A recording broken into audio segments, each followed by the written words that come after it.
जय श्री हरि।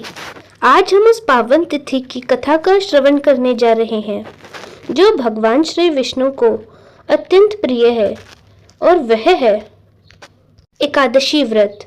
हमारे सनातन धर्म में एकादशी व्रत को श्रेष्ठतम व्रत कहा गया है। यह व्रत न केवल आध्यात्मिक दृष्टि से कल्याणकारी है बल्कि यह शरीर, मन और आत्मा की शुद्धि का भी माध्यम है।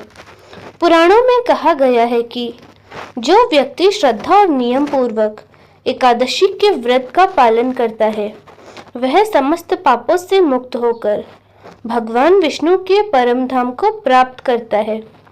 आधुनिक विज्ञान भी कहता है कि एकादशी के दिन उपवास करने से शरीर में सकारात्मक ऊर्जा का संचार होता है, पाचन तंत्र विश्राम पाता है और मानसिक शांति मिलती है। आइए हम उस विशिष्ट एकादशी की कथा सुने जिसे मोहिनी एकादशी कहते हैं। एक बार धर्मराज युधिष्ठिर ने भगवान श्री कृष्ण से पूछा, हे जनार्दन, वैशाख माह के शुक्ल पक्ष में जो एकादशी आती है उसका क्या नाम है? उसकी विधि और महत्व की कथा बताएं। भगवान श्री कृष्ण कहते हैं, हे राजन, इस एकादशी का नाम है मोहिनी एकादशी।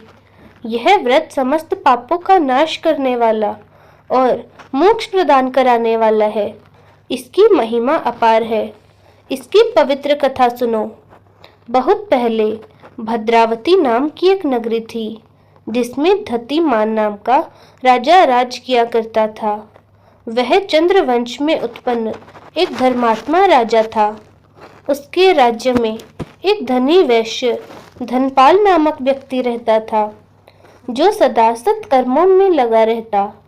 उसके 5 पुत्र थे जिनमें सबसे छोटे पुत्र का नाम था दृष्टबुद्धि। लेकिन दृष्टबुद्धि अपने नाम के विपरीत आचरण रखता था। वह व्यसनों में डूबा रहता था, बुरी संगति वाला, माता पिता की अवहेलना करने वाला और देवद्वेषी बन चुका था। धीरे धीरे उसने चोरी, दुराचार और हिंसा जैसे पाप भी करने शुरू किए। आखिरकार उसके पापों से तंग आकर उसके पिता ने उसे घर से निकाल दिया।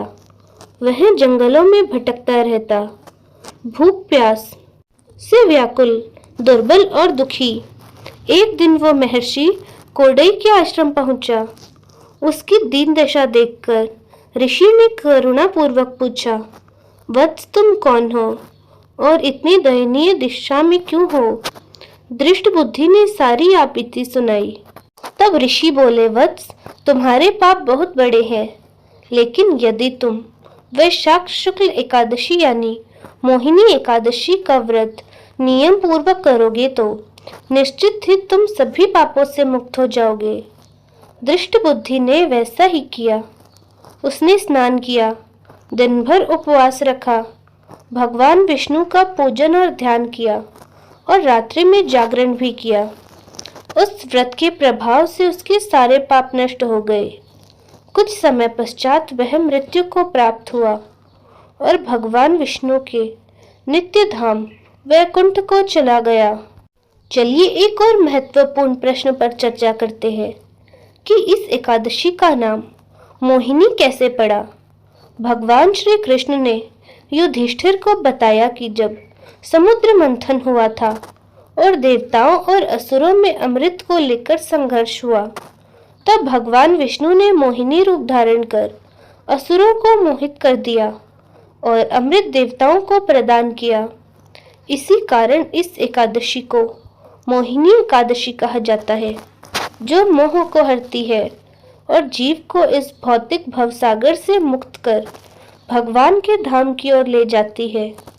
हमारे शास्त्र हमें बताते हैं कि एकादशी का पालन करने से व्यक्ति को करोड़ों तीर्थों का फल मिलता है, समस्त पापों से मुक्ति मिलती है, आत्मा को शांति मिलती है और अंत में परम पद यानी विष्णु लोक की प्राप्ति होती है। इतना ही नहीं, जो श्रद्धा और भक्ति से मोहिनी एकादशी की एक कथा मात्र सुन लेता है उसके भी सारे संकट मिट जाते हैं, उसके जीवन में प्रकाश आता है और वह परम भगवान श्री कृष्ण की कृपा का पात्र बनता है। आप सभी को मोहिनी एकादशी की बहुत शुभकामनाएं। हरे कृष्णा। तो दोस्तों, यह थी आज की पवित्र कथा। उम्मीद है आपको यह वीडियो अच्छी लगी। अगर आपको यह वीडियो अच्छी लगी तो वीडियो को लाइक करें, शेयर करें और हमारे चैनल दुर्गा भक्ति मार्ग को ज़रूर सब्सक्राइब करें। धन्यवाद।